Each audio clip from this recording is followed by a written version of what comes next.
Halo, Assalamualaikum warahmatullahi wabarakatuh. Kembali lagi dengan saya. Baiklah, saya di sini akan menjelaskan materi tentang perbedaan dan perubahan kurikulum 1947 sampai kurikulum Merdeka. Mata kuliah Telaah Kurikulum dengan dosen pengampu Pak Tio Gusti Satria di Gister Pendidikan. Oke, selanjutnya izinkan saya memperkenalkan diri saya. Perkenalkan, nama saya Anggun Oktaria, MPM 5021163 dari kelas 4E. Selanjutnya kita mulai masuk ke pembahasan.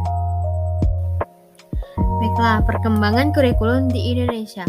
Yang pertama itu kurikulum Rajana Pelajaran 1947, kedua Rajana Pelajaran Terurai 1952, kemudian disempurnakan lagi menjadi Rajana Pendidikan 1964, disempurnakan lagi menjadi kurikulum 1968, disempurnakan lagi menjadi kurikulum 1975, disempurnakan lagi menjadi kurikulum 1984, lalu disempurnakan lagi menjadi kurikulum 1994, kemudian disempurnakan lagi menjadi kurikulum 2004 atau KBK, kemudian disempurnakan lagi menjadi kurikulum 2006 atau dikenal dengan KTSP, kemudian disempurnakan lagi menjadi kurikulum 2013 atau K13, kemudian pada saat ini yaitu kurikulum Merdeka atau Kurma.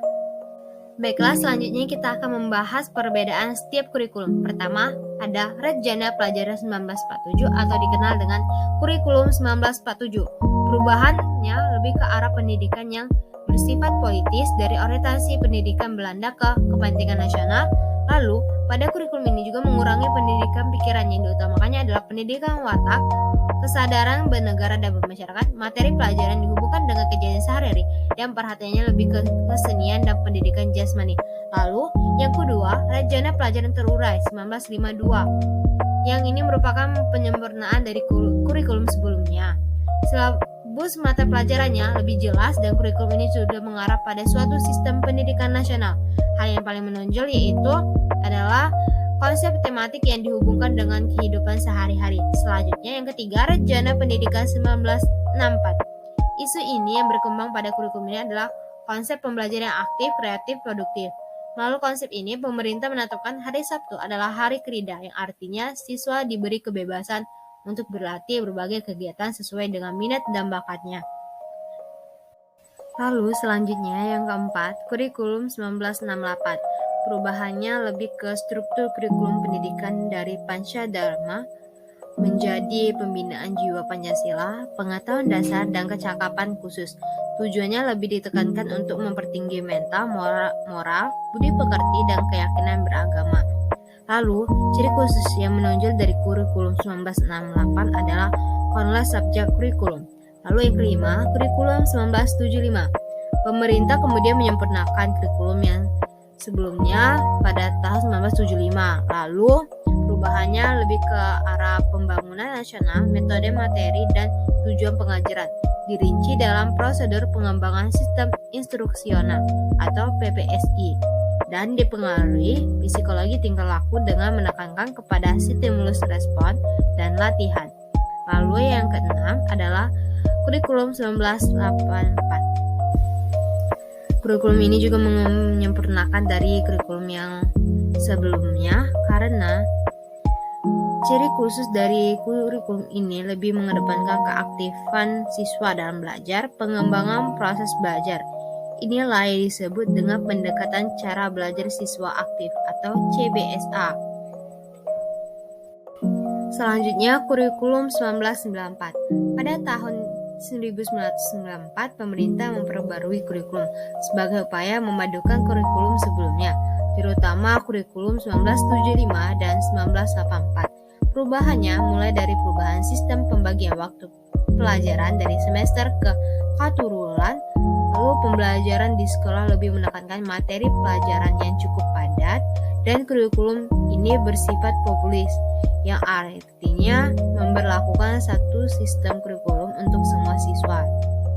Selanjutnya, kurikulum 2004 atau yang kita kenal dengan KBK merupakan kurikulum yang semulanya berbasis materi diubah menjadi berbasis kompetensi dan menekankan pada pengembangan dan penguasaan kompetensi bagi peserta didik melalui kegiatan atau pengalaman sesuai dengan standar nasional yang telah ditetapkan.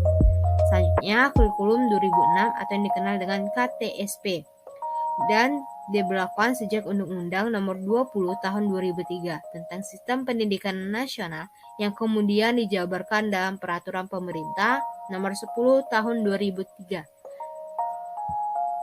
Selanjutnya, kurikulum 2013 atau K13 lebih menekankan pada pendidikan karakter dan dirancang berdasarkan tujuan Sistem Pendidikan Nasional dan Standar Nasional Pendidikan. Implementasinya, pendidikan karakter diintegrasikan dalam seluruh pembelajaran pada setiap bidang studi. Selain itu, pada kurikulum 2013 hingga saat ini masih beberapa sekolah menerapkan kurikulum 2013 dan memiliki 4 aspek penilaian, yaitu aspek pengetahuan, keterampilan, sikap, dan perilaku.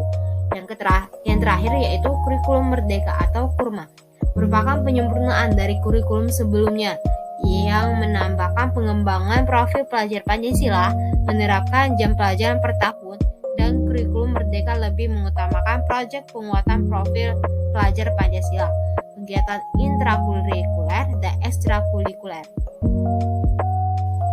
Baiklah, tadilah hasil dari penjelasan saya. Saya mengucapkan terima kasih bagi yang telah menonton video ini.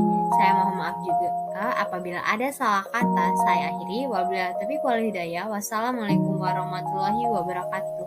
Bye bye semuanya.